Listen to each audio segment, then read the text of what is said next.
Hi, this is Neil. You got me, and we're getting into week 8. And further down the line in strategic management accounting, we are looking at the second half of chapter 19 of Horngren Cost Accounting, Horngren et al., that famous textbook that's into its 15th edition. And we're looking at time, and we are looking at time-based competition.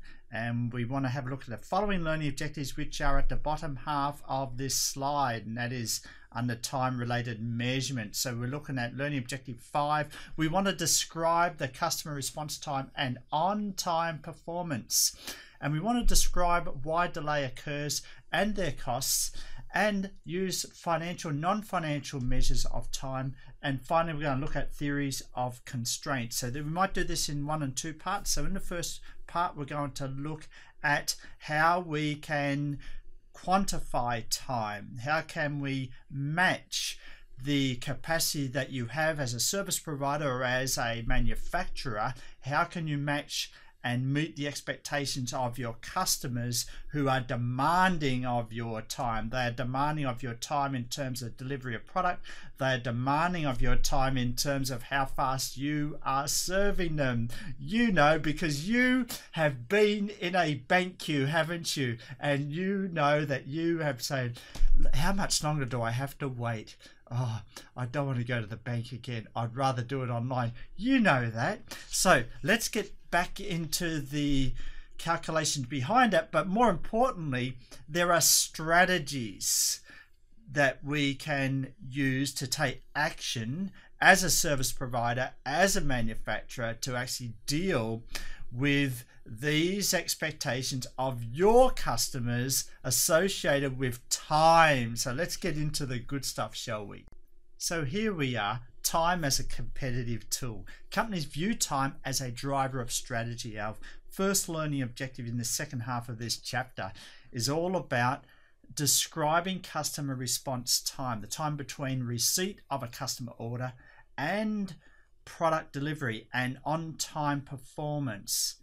Okay, the delivery of the product at the time it is scheduled and why delays occur.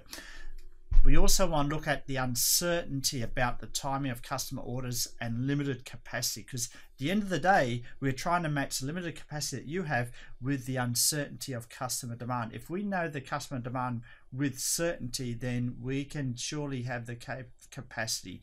And it's well known that HTC back in 2011 at the end, they released a new Evo phone to the US, and what happened was their demand was many millions more than what they expected, and so that was an uncertain demand, and so as a result there was a bottleneck. There was a bottleneck with the TFT module that was being sourced from Samsung, and they had to go to Sony as another supplier to fill in that bottleneck.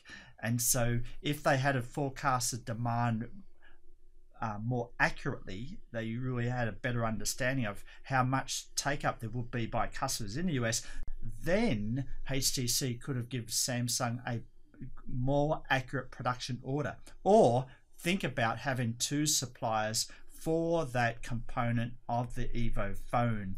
Yes, so that's the demand side, and then there's the capacity side. It's about matching the both, and it's about the timing of both too, and matching the time resources associated with both. So we want to have operational measures of time, and this is basically how quickly firms respond to customers' demand for products and services and the reliability in meeting scheduled delivery dates. So here is the strategic framework that I want to set out here. There are time drivers, okay? There's our time drivers. Let's put a tick here. Customer demand. When will customers demand your time, your service, your product? And there's production uncertainty. These are the bottlenecks. And so we know that that's always a troublesome area in manufacturing, especially when you have lots of customers saying, me first, me first, me first, and you're wondering about, okay, which customer should go first, which one should go second, should the more powerful customer go first, or the least powerful one, but that's least powerful one, or put their order in 2 weeks earlier, and so maybe they're going to be a big customer in the future. And so manufacturers are always thinking about how to best schedule their customers to suit the production capacity. And so these are time drivers. Now, there are measures here, and that is customer delivery. How long does it take to deliver to the customer? And really total, how long does it take to respond to the customer, which is the response time in terms of customer order to production. There's production time and then the delivery time. And so those three things put together are basically a customer response time. In some industries, they talk about lead time. So you go to a trade show, you go to a factory and you say, okay, I want to order 3 containers of this product. How much lead time can you give me? In other words, how long from when I place the order till you manufacture it until you deliver it to me, okay? Or maybe the lead time to FOB, that is freight on board the ship, and then you have to calculate how long the shipping is going to be. So there are different ways of calculating this time, but really from the time you place the order to the time that the customer gets the physical goods in most cases. All right, so these are measures at the customer level in some ways. So some of these, customer response time may be a customer level time, and for the purpose of the balanced scorecard, that would be at the customer perspective, and that's at the customer's perspective, we are managing expectations. So let's put a little customer here. We like drawing our little customers, and this is the big C, because this is the customer. The customer's always right. You want to manage their expectations. You need to tell them, look, we're really busy this month. We're really busy. We're coming up to Chinese New Year. It's uncertain that we can get the order out before Chinese New Year. We're coming up to Christmas. We've got a lot. You need to put your orders in early, all right? You'll notice that if you have a factory and you're sourcing from China, you'll notice that factories may tell you, the ones that are proactive, say, look, if you want to put in a big order for Christmas, you need to order in August, order in September, and really get things in early so you can actually give factories that lead time so they can deliver late October, in November, and so you're not going to get delays when the Christmas rush comes in or when Black Friday comes in. You know what I'm talking about. So it's all about managing expectations of the customer. Factories do that. And if you don't do that, you need to start doing that. So maybe you have a busy day in the bank. So then you need to manage your expectations to customers and say, in that queue, you may say, look, it's 10 minutes from this point. It is 20 minutes from this point. It is half an hour from this point. At least customers are getting feedback when they start to line up. They don't think, is this going to be an hour? Is it going to be half an hour? At least there's a sign there that says, look, on average, from this point forward, it's going to be half an hour. And then the customer can rest assured that they have a bit more certainty about how long it's going to take before they get served. And they want to get served because they are your customer and you are providing a service to them. All right, so this is the customer side of the balanced scorecard. And so you're actually managing the psychology of the customer. You're not changing their actions directly. You are focusing on their psychology. You're managing their expectations. They come to the bank expecting to just wait 5 minutes. And on a particular day, maybe some things are happening. Maybe one of your tellers is homesick. And so then you may need to actually get the word out to your customers. Look, we're understaffed today. Things are going to take a little bit longer. Please, the waiting time is going to be 5 to 10 minutes. We really apologize for the delay. This is not normal. Please stay with us as a customer. Please change your expectations today. We're going to do our best to serve you when you come to the counter. This is all about managing expectations, and this is what service operations people need to do. This is what manufacturing operations people need to do. This is all part of the business of communicating to the customer, especially when there is unforeseen circumstances on your capacity side. So managing expectations is really big. And so yes, we can make some delivery time and some service standards, and that's very important if you're competing on time. It's very important if you have a product at the trade show and you are beating your competitors because you can give a 3-week lead time. You can give a 12-day lead time on a chipset, on a PCB board. depending on how complex it is, and you are 3, 4, 5 days faster than your competitors, then you better be sure that you are that 3, 4, 5 days faster than your competitors, if that's part of your promise to your customer, because that will end up going to your contract. And if you're delayed, then the customer may not sue you. All right, they may not get a discount, but they may not come back. You understand it. Manage your expectations is very, very big. Next is activity bottlenecks. And so this is the operation. So let me put a big OP. This is, remember, you've got financial in the balance scorecard. You know that it's financial, right? And so normally if you manage a customer pretty well, you're going to get profits and losses. Yes, but in order to ultimately satisfy the customers, your operations are going to have a direct effect on the customer. First of all, you manage the customer's psychology, but then you need to back that up with delivery, okay?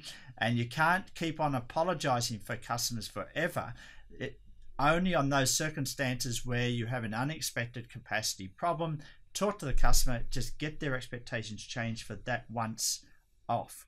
But if it's part of your promise, then this is something you cannot do over and over and over again. You're going to lose your customer. Now, let's get back down to your capacity, because the first part is managing the demand. So you're managing expectations, okay? Number 2 is, and we put a big 2 here, is managing your capacity. Where are your bottlenecks? And so this is where you need to think about time-related measures. So how long does it take for each machine to actually do a run? So are some machines faster than others? And so you see inventory piling up before a machine, you'll know that that machine is the bottleneck machine. Yes. And so we're going to look at some examples about how to actually do the calculations under theory of constraint, so we understand how best to manage a particular machine that is your bottleneck in your production operations. And this may be a particular teller that is in your operations in your bank. Maybe you've just put on a new teller and they're undergoing training. Then those tellers undergoing training are going to be your bottlenecks until they're fully trained up. You understand? Compared to the tellers that have been doing work in your bank for the last 1, 2, 3, 4, 5 years. Yes. And so in part 2 of this video, we're going to look at a theory of constraints associated with managing the bottlenecks. We're going to do some calculations. But here, right now, I just want to tell you that we're really just focusing on the relevant costs, and they are direct materials. In basic management accounting concepts courses, we teach you this notion of relevant costs, and basically they are future costs, and they are costs that change in the future. So they have to do with the future, and they have to do with costs that change. So that would not just be direct materials, but it could be labor, it could be variable overhead, could be lots of other associated costs.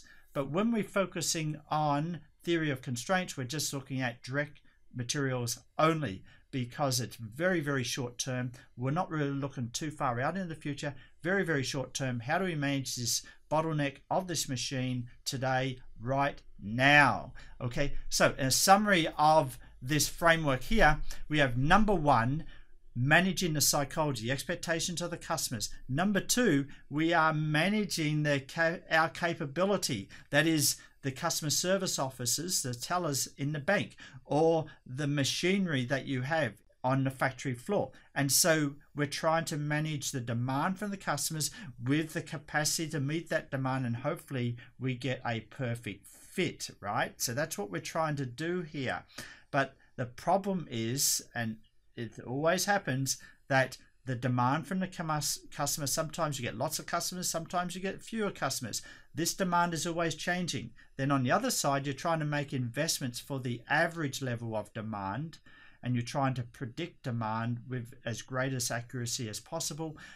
Ultimately, at the end of the day, with all your investment in capability, in capacity, whether it's personnel, whether it's machinery, there are going to be some personnel or some machines that are your bottlenecks, and so you need to manage around these bottlenecks. So there's two things that we need to consider when we are competing on time.